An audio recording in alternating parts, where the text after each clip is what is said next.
अब सिर्फ लड़कियां पैदा होंगी, लड़के पैदा नहीं होंगे। और जैसे ही मैम ये वाली बात बोलती है, आपके दिमाग में तुरंत से एक बात क्लिक करनी चाहिए कि लड़का होगा लड़की होगा, ये चीज किस पर आधारित है? हमारे लिंग गुणसूत्र पर। अगर XX होता है तो वो लड़की होती है और XY होता है तो वो लड़का होता है। ये बहुत ही ज्यादा मेजर, अब मैं बता दूं आपको, इस बारे में बात होनी चाहिए। अभी की करंट रिसर्च में ये देखा गया है कि धीरे धीरे जो आपका Y क्रोमोसोम है उसकी कमी देखी गई है, और अगर उसकी कमी होगी तो कहीं ना कहीं ये एक बड़ा फैक्टर हो सकता है लड़कों के जन्म दर पर, कि वो जन्म दर कम हो सकती है। ये तो एक फैक्टर है ही। इसके अलावा भी हमारा जो Y क्रोमोसोम है, Y गुणसूत्र है, वो केवल इस बात पर ही आधारित नहीं है कि लड़का पैदा होगा। इसके अलावा भी लड़कों के अंदर होने वाले बहुत सारे चेंजेस के लिए हमारा Y गुणसूत्र रिस्पॉन्सिबल होता है। हम इसको मास्टर रेगुलेटर भी कहते हैं। हम Y गुणसूत्र को मास्टर रेगुलेटर भी कह रहे हैं, और इसमें प्रोटीन कोडिंग जीन भी होते हैं जिनकी संख्या 51 है। साथ में हम अपने Y गुणसूत्र को जीवन रक्षक क्रोमोसोम भी कह सकते हैं। जीवन रक्षक क्रोमोसोम।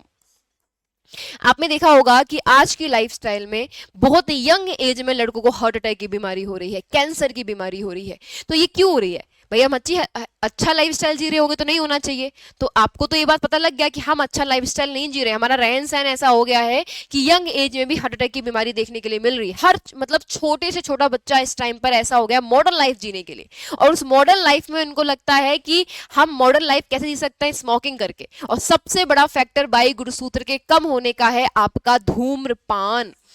जो लोग धूम्रपान करते हैं, जो लोग धूम्रपान करते हैं यानी स्मोकिंग करते हैं, उनके अंदर देखा गया है तेजी से गिरावट Y गुणसूत्र की। और आजकल ये बहुत कॉमन हो गया, हर दूसरा इंसान आपको ऐसा मिलेगा जो धूम्रपान कर रहा है।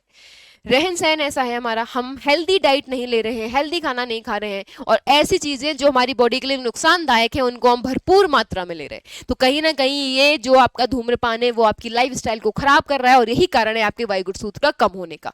Y गुणसूत्र कम होगा तो क्या क्या हो सकता है भाई? कैंसर लड़कों में बहुत तेजी से देखने के लिए मिल रहा है। हार्ट अटैक की बीमारी आप देखो ना, यंग एज में 28-28 साल के बच्चों को हार्ट अटैक देखने के लिए मिल रहा है। क्यों हो रहा है सब? स्मोकिंग तो है ही कारण, साथ में आजकल हम जैसे एनवायरनमेंट में रह रहे हैं वहां पर प्रदूषण स्मोकिंग से कम खतरनाक नहीं है आपका प्रदूषण। प्रदूषण भाई बहुत खतरनाक है, बहुत खतरनाक है। प्रदूषण में भी वही सारी गैसेस होती हैं और हमारे अंदर जाकर वो हमारी बॉडी को डैमेज कर रही होती हैं। तो हमारा रहन सहन कहीं ना कहीं बहुत ही ज्यादा बड़ा फैक्टर है कि अगर आपकी बॉडी में कोई भी चेंजेस आ रहे हैं तो वो हमारे रहन सहन की वजह से ही है। ये जन्मजात नहीं है कि जन्म के साथ हमारे अंदर Y गुणसूत्र कम आ रहे हैं, नहीं, जन्मजात नहीं है।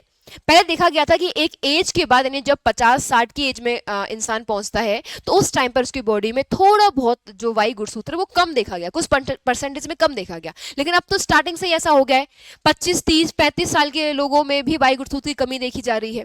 तो वो कहीं ना कहीं धूम्रपान है, रहन सहन है, प्रदूषण है, इन सब की वजह से है। लोगों से लड़ने की क्षमता भी कम हो रही है, लोगों से नहीं लड़ पाते हैं। बुखार में आते ही किसी को सुनता ना, किसी को बुखार हो गया और उसकी डेथ हो गई। तो कहीं ना कहीं ये कारण क्या है? हमारी इम्यून पावर का ये है कि हम लोगों से लड़ नहीं पा रहे हैं। तो ये भी हमारे रहन सहन पर ही आधारित है।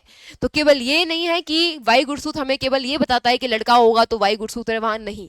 ये हमारा जीवन रक्षक हार्मोन भी, जीवन रक्षक गुणसूत्र भी है। ये हमारी बॉडी में इम्यून पावर को इंक्रीज कर रखता है हमारी बॉडी के अंदर, लड़कों के अंदर।